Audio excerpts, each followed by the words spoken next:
जर आपण पाहिलं आज मी तरी शुभेच्छा द्यायला झाली होती, कारण जे इलेक्शन आम्ही या विधानसभेमध्ये लढलो आणि जे निकाल आम्हाला अपेक्षित होता त्याच्यापेक्षाही जास्त जे निकाल या महाराष्ट्राच्या जनतेने देवेंद्र फडणवीसजींना पाहून जे निकाल दिलेला आहे, तर मला वाटते मुख्यमंत्रीपदी आमचे देवेंद्र फडणवीसजीच विराजमान होणार आहे आणि त्याच्याकरिताच मी आज आली होती आणि शुभेच्छा दिल्या आहे. आताही मात्र कालपासून एक व्हिडिओ जो व्हायरल होतो त्यामध्ये बच्चू कडू म्हणतायत की नवनीत राणांनी माझ्या विरोधात उभं राहून दाखवावं, मग समजेल नेमकं काय होतं. त्यांनी कुठल्याही पद्धतीचं श्रेय घेऊ नये.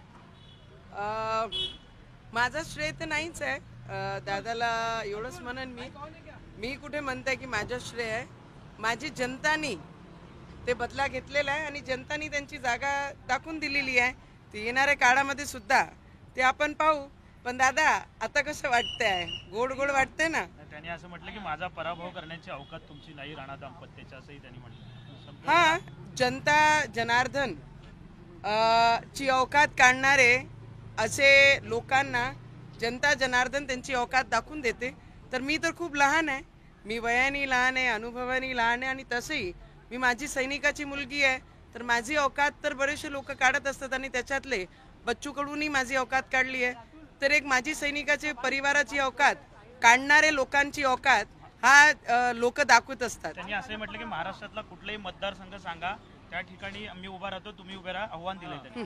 आपले स्वतःचे मतदारसंघात दिवे लावू शकले नाही तर दुसऱ्याच्या मतदारसंघात जाऊन काय दिवे लावतात. भाजपमध्ये नेहमीच धक्कातंत्र वापरलं जातं, यावेळी मुख्यमंत्री पदावरून काही धक्कातंत्र होईल असं वाटतं का? हां, आम्ही देवेंद्र फडणवीसजींचे सैनिक आहे. आम्ही भारतीय जनता पार्टीचे कार्यकर्ता म्हणून जे गेल्या सॅक्रिफाईस देवेंद्र फडणवीसजींनी 2-2.5 वर्ष अगोदर केलेला आहे तो परत रिपीट होणार नाही आणि भारतीय जनता पार्टी हे आमचे देवेंद्र फडणवीसजींनाच मुख्यमंत्री करतील एवढा विश्वास आहे आणि मी आज शुभेच्छा द्यायला झाली आहे. संजय राऊतांनी देवेंद्र फडणवीसांचं कौतुक केलं दिसते आजच्या बाईटमध्ये.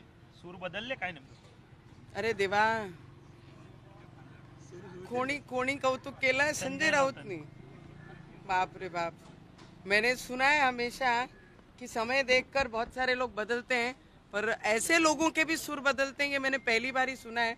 मुझे लगता है, मला असं वाटतं की संजय राऊतजींचे सूर नाही, दिशाही खूप लवकर बदले. संजय राऊत आता शिंदेना म्हणतात, शिंदेनी पाठिंबा दाखवलेला आहे, म्हणतात की मोदी शाहचे निर्णय घेतले तो आम्हाला माहिती. त्याच्यावर म्हणतात की आता यांना बाळासाहेबांचे विचार आणि बाळासाहेबांचं नाव घ्यायची परवानगी द्यायला नको, कारण की त्यांनी सगळं निर्णय जे ते मोदींना दिलेलं. कसं बघतात ते? रामजी जेव्हा ते म्हणत होते की रामजी आमचे घरचे नाही आहे भारतीय जनता पार्टीचे, तर तसेच महाराष्ट्रामध्ये बाळासाहेबांचे विचार हे एक परिवारातले नाही तर महाराष्ट्राचे जनतेचा विचार घेऊन आम्ही चालतो आहे. तर कोणी किती काही म्हटलं तर तो नाव कोणी आमचे तोंडी आमचे विचार बंद करू शकत नाही. रवीजी वारंवार आहे ते अपक्ष निवडून येताना पाहायला मिळतात, मात्र त्यांना यावेळेस मंत्रिपद मिळावं यासाठी काय प्रयत्न? आमचं लक्ष आज एकच आहे की देवेंद्रजी फडणवीसला परत एकदा मुख्यमंत्रीची शपथ घेताना पाहायला पाहिजे. त्याच्याकरिता आम्ही देवाला प्रार्थना करतो. त्यांच्यासोबत आणखी रवीजींनी घ्यावं असं वाटतं. सर्वात मोठा पक्ष दिसून येतो राज्यामध्ये आता सध्या. स्थानिक स्वराज्य संस्थांच्या निवडणुकीमध्ये भाजपने एकटं लढावं अशी मागणी आता पुढे येते. तुमचं काय मत? हे पहा, आम्ही महायुतीची सरकारमध्ये आहे, आम्ही सगळे मिळूनच लढणार आहे येणाऱ्या काळामध्ये सुद्धा. थँक्यू. थँक्यू.